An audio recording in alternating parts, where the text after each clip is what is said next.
Good morning everyone, welcome to our channel RDS Group class. As you know that we have completed our chapter 6 on Saturday, so let us move forward to our chapter 7. Before starting my chapter, first thing I would like to say you that on Saturday only Anas has completed his work of English literature and sent, and except Anas nobody has sent the work. Okay, so this class is very bad class. Okay, there is no use of teaching and I think आपको कुछ समझाने का भी मतलब नहीं है. इतना time हो गया है, सिर्फ अनस ने वर्क करके कंप्लीट करके दिया है और थर्ड में 60 अबव स्टूडेंट्स हैं बट किसी ने अपना वर्क नहीं किया है. हमें इतना पढ़ाने का, इतने वीडियोस डेली अपलोड करना और इतने नोट्स बनाना, हमारा ही आप टाइम वेस्ट कर रहे हैं और कुछ नहीं कर रहे हैं. जब आपको पढ़ना ही नहीं है तो बता दीजिए, ना पढ़ाया करें. क्लास थर्ड बंद करवा दीजिए, बाकी क्लासेज एज यूजुअल चलती रहेंगी. That is clear to you. आपको नहीं पढ़ना है तो आप कमेंट बॉक्स में लिख के भेज दीजिएगा, तो कल से क्लासेस बंद कर देंगे क्लास थर्ड की. ठीक है, फोर्थ फिफ्थ को पढ़ना है तो फोर्थ फिफ्थ पढ़ेगी, क्लास थर्ड बिल्कुल बंद कर देंगे और एक बच्चे को हम पढ़ा लेंगे व्हाट्सएप पे. ठीक है, सिर्फ अनस ने वर्क करके दिया है तो अनस की क्लासेस हम लगवा देंगे. जब आप लोग को पढ़ना नहीं है तो कोई ज़रूरत नहीं है. हमारी मेहनत बर्बाद तो नहीं जाएगी. कम से कम डेली इतने सारे हमें नोट्स बनाने होते हैं, डेली वीडियो बनाने होते हैं. आप लोग को तो पढ़ना ही नहीं होता है. पता नहीं आप लोग कर क्या रहे हैं. 6 मंथ हो रहे हैं, आप लोग के पास कोई काम ही नहीं है. घर पे करते क्या रहते हैं आप लोग. नहीं पढ़ना है तो सीधे से बोलिए अपनी टीसी ले जाइए स्कूल आकर के. ऐसे करने का क्या मतलब. ना आपका कोई कमेंट आता है क्लास में, ना आप क्लासरूम में एक्टिव रहते हैं, ना आपने पेपर सीरियसली दिए, ना आप क्लास अटेंड कर रहे हो, ना ही आप वर्क भेज रहे हैं. आप कहीं तो एक्टिव नहीं हैं. सो नहीं आप एक्टिव हैं तो स्कूल आइए, अपनी टीसी ले जाइए. कोई ज़रूरत नहीं है आपको इस तरह से पढ़ने की. That is clear to all of you. Okay, if you want to learn then study properly and come daily in class. Okay, let us start our chapter 7, possessive nouns. As you can see, possessive means क्या होता है. what is the meaning of possessive? possessive means होता है जो ownership. ownership means होता है किसी की कोई चीज़ होती है, the thing belong to someone. कोई भी चीज़ जब किसी से belong करती है, that is known as possessive. Okay, so possessive nouns, it's also a noun and we use for possessive apostrophe s, as you can see here. So first I will not explain this. First I will explain you possessive noun in my notebook. Okay, so let us see. So first you all I think date is hidden, so everybody mention the date 21/9/2020.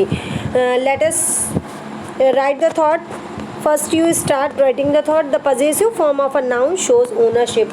जो possessive form होती है noun की वो क्या show करती है? ownership show करती है.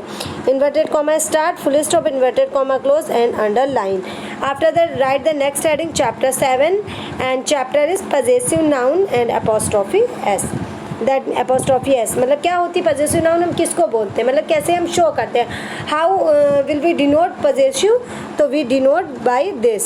Okay, ऐसे apostrophe लगाते हैं और s लिखते हैं. This is known as, this denote possessive noun. Okay, so these are the headings, this thought, this chapter number, this chapter name. Now let us start possessive. A possessive noun is a special person, place or thing. possessive noun जो होती है वो एक special person होता है, special thing होती है, special place होती है. This noun shows ownership of an object. ये किसी भी चीज़ पे ओनरशिप, अपना अधिकार जताती है. किस पे? किसी भी ऑब्जेक्ट पे और अनदर नाउन या किसी भी नाउन में. एंड टेल्स हु और व्हाट इट बिलोंग टू, और ये भी बताती है वो चीज़ किससे बिलोंग करती है.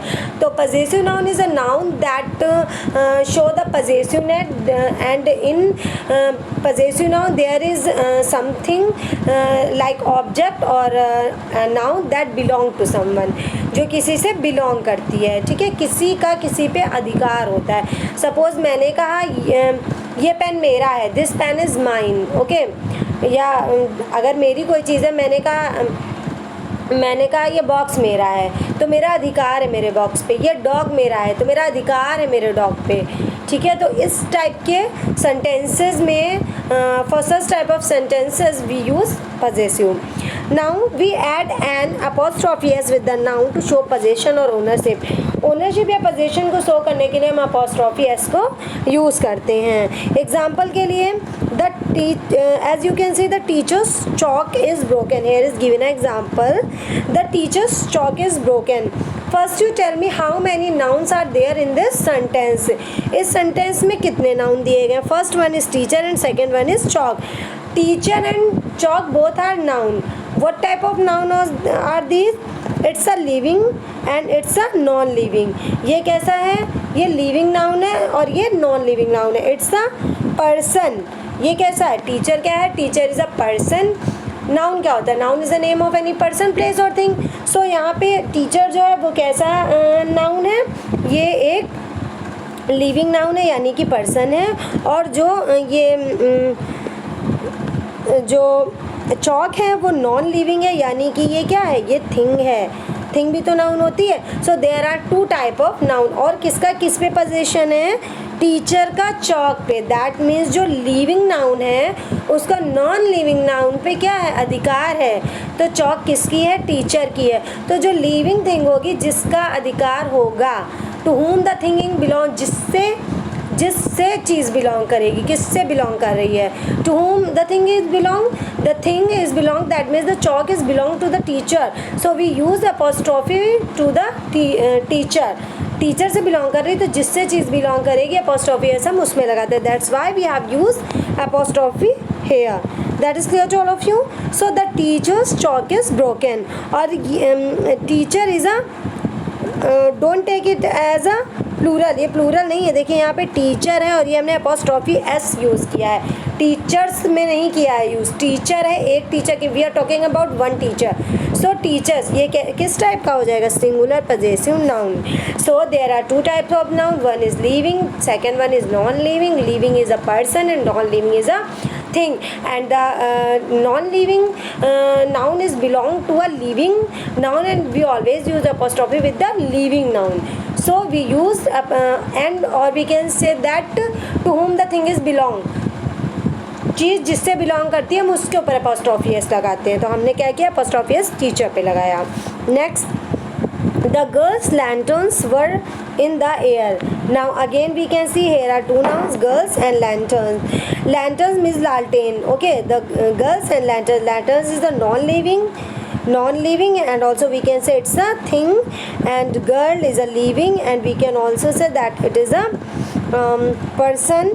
Okay, but here is given plural noun. Girls दिया गया plural noun.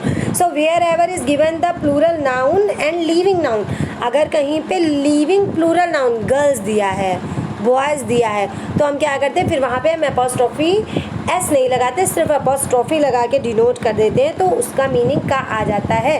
पोजेशन का जो अर्थ होता है पता है? वो का अर्थ देता है, ऑफ का अर्थ देता है। दैट मीन एंड ऑफ ही मैंने कहा किसका पेन? मेरा पेन। ये पेन किसका है? मेरा है। तो ऑफ का अर्थ वो देता है जो अपोस्ट्रोफी एस लगा होता है। This gives the meaning of. Meaning किसका देता है? ऑफ का देता है, का देता है। तो अब यहाँ पे ऑलरेडी प्लूरल था तो हम दोबारा एस नहीं लिखते हैं, बल्कि इस एस के बाद अब अपोस्ट्रोफी लगा देते हैं। अगर आप अपोस्ट्रोफी एल पे लगा के अपोस्ट्रोफी एस ऐसे करेंगे तो ये सिंगुलर गर्ल हो जाएगी। But here we are talking about the plural, that mean girls. तो गर्ल्स के बाद हम अपोस्ट्रोफी लगाएंगे। तो in this way we can use. Okay, so next you can see, I think this is enough for today, वरना ज़्यादा हो जाएगा तो आपको समझ में नहीं आएगा। So I think this part is enough for today, and tomorrow I will continue the next. That is clear to all of you. So today you all will read from your book and from this video also, and from today you all be regular in classroom. Okay, that is clear to all of you. So with concentration see this video, and after that give answers in comment box. That is clear to all of you. Thank you for watching the video. Thank you and have a nice day.